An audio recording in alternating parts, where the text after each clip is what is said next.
जय जय श्री राधे, जय जय श्री राधे। एक बार सभी प्रेम से बोलेंगे राधे राधे। मैं थोड़ा शहाना हो गया हूँ, मुझे ज्यादा सुनाई नहीं देता, थोड़ा एक बार फिर से बोलो राधे राधे। एक बार फिर से हाथ खड़े करके बोलेंगे राधे राधे। यन्मधामानवस्यापि गतोदयात्मनापलम् हयग्रीवस्ततो जाता सर्वकर्ता जनार्दनः परममंगलमय परात्परमेश्वर अकारण करुणामृणालय बने वांछा कल्पतरु जगन्माता जगदम्बा माँ भवानी आदि शक्ति माँ भगवती के चरणों में कथा निवेदन कर रहे हैं। आज का कितना दिन है? हाँ, तीसरा। कल हमने कथा में सुना कि भागवत के जो विषय है, कितने विषय है? सर्ग प्रतिसर्ग वंश वंशानुचरित मनमंत्र कथा, मनमंत्र कथा। उसी संदर्भ में आगे पूछा गया, व्यास जी ने एक दिन गौरैया पक्षी को देखा और उनके मन में इच्छा हुई कि जीवन में अगर पुत्र ना हो तो जीवन में कोई आनंद नहीं, तो मुझे पुत्र की प्राप्ति करनी चाहिए, क्योंकि बिना पुत्र के मेरी अच्छी गति नहीं हो सकती। सोच रहे थे, विंध्याचल पर्वत पर चले गए, सोचने लगे मैं किसकी तपस्या करूं। उस समय नारद जी आ गया और नारद जी बताने लगे कि जो प्रश्न, जो सवाल आपने मुझसे किया है, वही प्रश्न एक बार ब्रह्मदेव ने भगवान विष्णु से किया और भगवान विष्णु ने बताया था कि मैं स्वतंत्र नहीं हूं, मेरे अनेक अवतार हुए, मेरे 24 अवतार हुए, लेकिन वो देवी की प्रेरणा से हुए। जब मधु कैटभ नाम के दो राक्षस असुर उन्माद मचा रहे थे, उस समय मैं उन्हें मारने में असमर्थ था, लेकिन देवी मैया की कृपा से मैंने उनका वध कर दिया। इसलिए नारद जी कहते हैं कि आप देवी की उपासना करो। असंशयं मृदम्बोज भज देवी परांबुज। आप देवी की आराधना करो। और यहाँ पे सूत शौनकादिक ऋषि सूत ऋषि से पूछते हैं, महाराज मधु कैटभ नाम के 2 राक्षस वो पैदा कैसे हुए? और विष्णु जी ने हयग्रीव रूप धारण किया और उनको मारा, वो कैसे मारे? कृपया हमें ये भी बताइए कि जो भगवान विष्णु हैं उनका सिर कट गया था और फिर उनको घोड़े का सिर लगा के, घोड़े का मस्तक लगा के फिर जीवित किया गया, वो कथा में बताइए प्रभु किस तरह से हुआ। उस समय सूत जी कहते हैं, कदाचित् दारुणं युद्धं कृत्वा देव सनातनः 10 वर्ष सहस्राणि परिश्रांतो जनार्दनः। किसी समय में भगवान विष्णु ने 10,000 वर्षों तक युद्ध किया और युद्ध करने की वजह से वो परिश्रांत हो गए।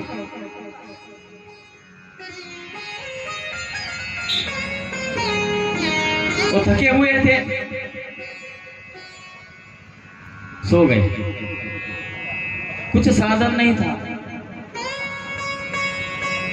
तो उनके पास धनुष था। उस धनुष को सर लगा के वो सो गए।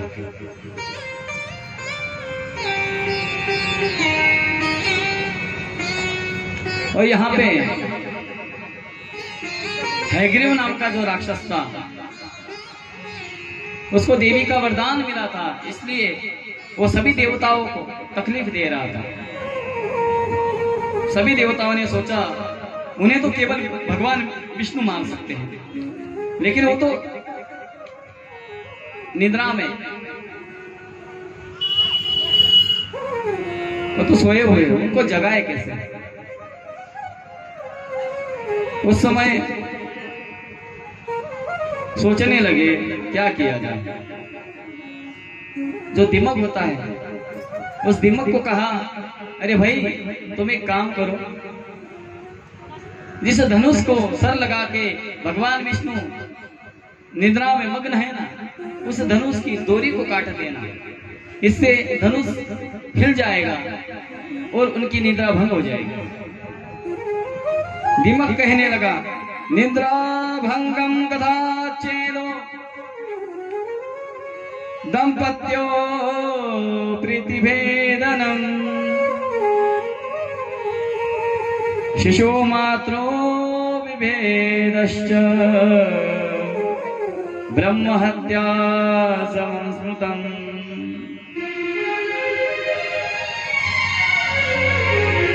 यहाँ पे दिमाग कहता है, किसी की अगर कोई सोया है और कोई कारण नहीं है, बिना कारण उसकी निद्रा को भंग करना, उसको नींद से जगाना। दूसरी चीज, अगर कहीं पे कथा चल रही है तो उस कथा में जाके विघ्न पैदा करना। अगर कहीं शांति से कथा चल रही है तो कथा में जाके विघ्न पैदा करना, या पति पत्नी में बहुत अच्छे, परस्पर में बहुत अच्छे संबंध हैं तो उनमें झगड़ा लगाना, भेद उत्पन्न करना। ये जो चीजें जो करता है ना, उन्हें ब्रह्म हत्या का पाप लगता है।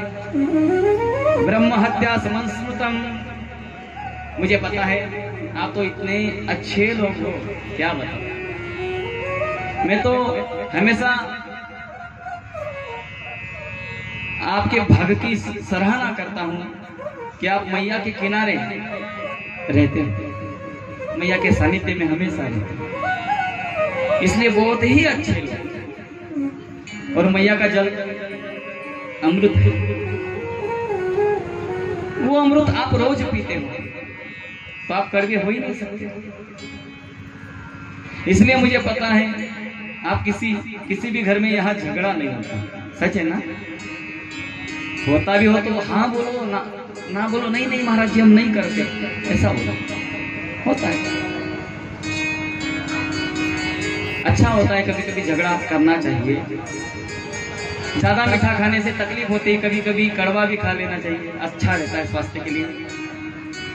कभी कभी पति पत्नी में थोड़ा सा हल्का सा अगर कुछ हो जाए, अगर पत्नी नाराज हो जाए तो अच्छा रहता है, उसको मनाओ। आप लोग ऐसा सोच रहे होंगे महाराज जी ऐसा बता रहे तो अवश्य वो मनाते होंगे। मनाता लेकिन है ही नहीं तो किसको मनाओ।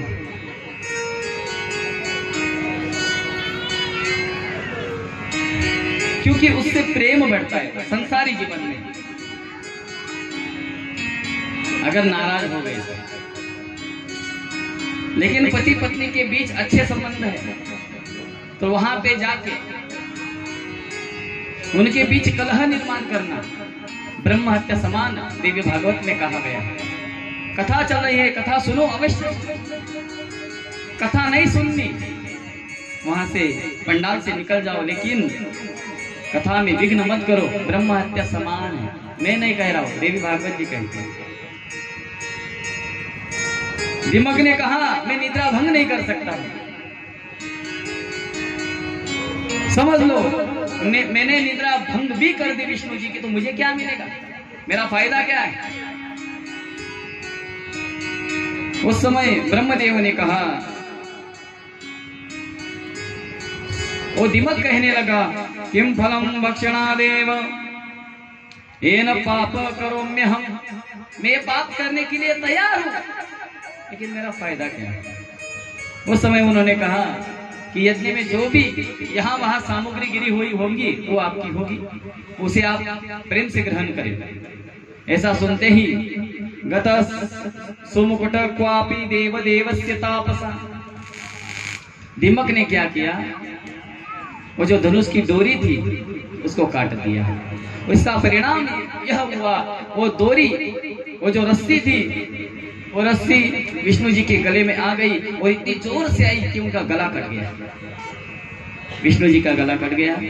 सब सोचने लगे अभी क्या किया जाए।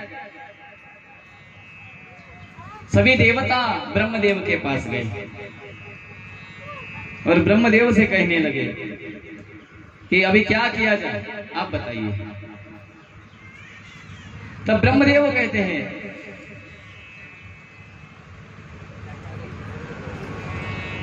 स्तुवन्तो परमां देवी ब्रह्म विद्यां सनातनीं गुढ़ांगिं च महामायां सर्वकार्यार्थ साधिनीं।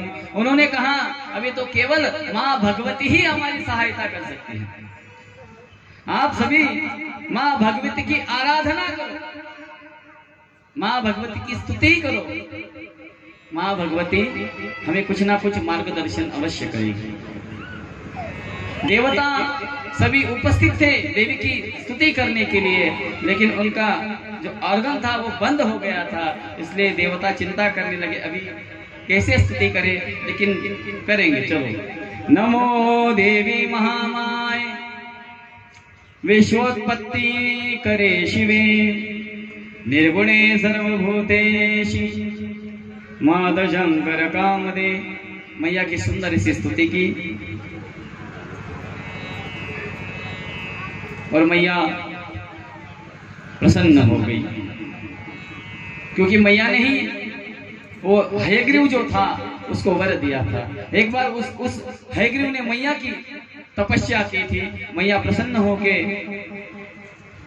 मैया ने उसे वरदान दिया था कि तुम इच्छित वरदान जो तुम्हें मांगना है वो मांग लो। उस समय हयग्रीव ने कहा कि मैं किसी से भी ना मरूं, यह मुझे वर दे दो।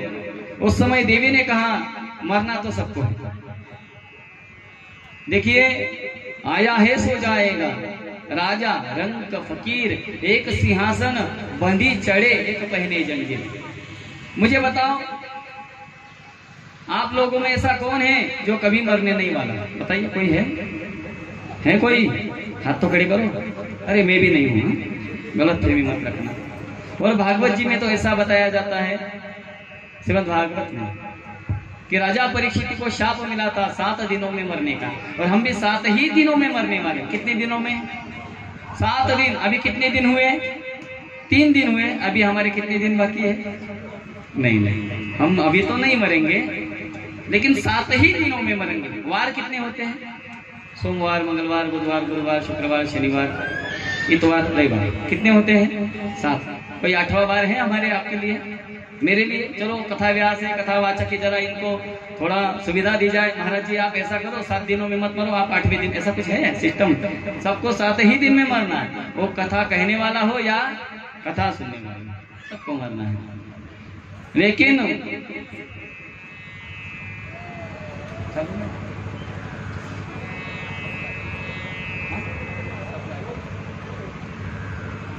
वास्तविकता में देखा जाए हम तो 7 दिनों की कह रहे हैं, लेकिन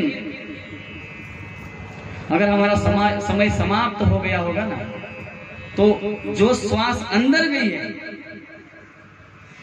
और हमारा समय समाप्त हो गया, तो गई हुई श्वास फिर कभी बाहर नहीं आ सकती, ऐसा कहा है। क्योंकि हम किस समय किस स्थिति में कहां कैसे चले जाए कुछ पता नहीं।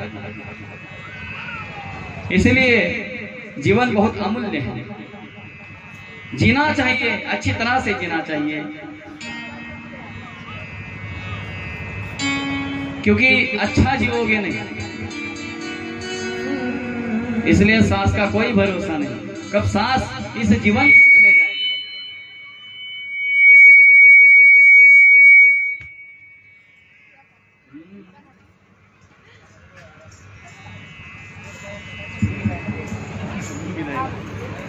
उस समय देवी ने कहा, एव त्वं निश्चयं कृत्वा मरणे राक्षसोत्तम वरम वरम वरय चेष्टम ते विचार्य मनसा किलम। देवी ने कहा, कुछ दूसरा मांगो, ये मैं आपको नहीं दे सकती। हयग्रीव ने कहा, मैया मैंने आपकी तपस्या इसीलिए की थी कि मैं अमर हो जाऊं, मुझे कभी मरण ना आए, मैं कभी मरना नहीं चाहता, इसलिए कृपया मुझे ऐसा ही कर दे कि मुझे इस दुनिया में कोई मार ना पाए। मैं हमेशा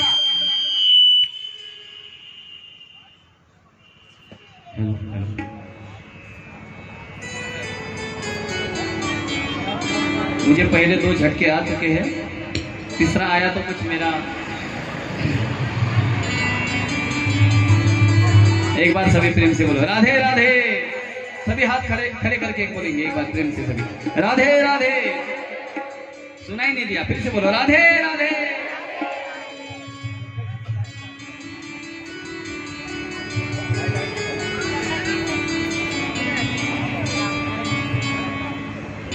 उस समय हयग्रीव ने कहा, मैया मैंने आपकी तपस्या इसीलिए की है कि मैं कभी ना मरूं। मैया कहने लगी, अरे भैया अगर तूने जन्म लिया है तो तुझे मरना ही पड़ेगा, अभी नहीं तो कभी ना कभी तुझे मरना ही पड़ेगा, क्योंकि जैसा जीवन सत्य है वैसे मरण भी सत्य है। और देखिए मैंने पहले ही दिन कहा था, मरण ये भी एक प्रकार का वरदान है। हमारे घर में कोई मरेगा ही नहीं, हमारे दादा परदादा, उनके भी दादा, उनके भी दादा, उनके भी दादा, सब खटिया बिछा के बैठे इधर उधर सब डोल रहे, तो समझो घर का माहौल कैसा होगा। लेकिन उम्र होने के बाद भगवत इच्छा से मरण आ जाए, उससे क्या बढ़िया चीज है, क्योंकि बुढ़ापे में बहुत शरीर को तकलीफ होती है, आदमी सह नहीं पाता। मैया कहने लगे, अरे भैया अमर तो मैं तुझे नहीं कर सकती, क्योंकि सांस का भरोसा नहीं है। आदमी की कब सांस उखड़ जाए, उसका कब जीवन समाप्त हो जाए, कुछ कह नहीं सकते, एक पल का भरोसा नहीं है, इसलिए यह वर मैं आपको नहीं दे सकती। क्या भरोसा है इस जिंदगी का, क्या भरोसा है इस जिंदगी का, क्या भरोसा है इस जिंदगी,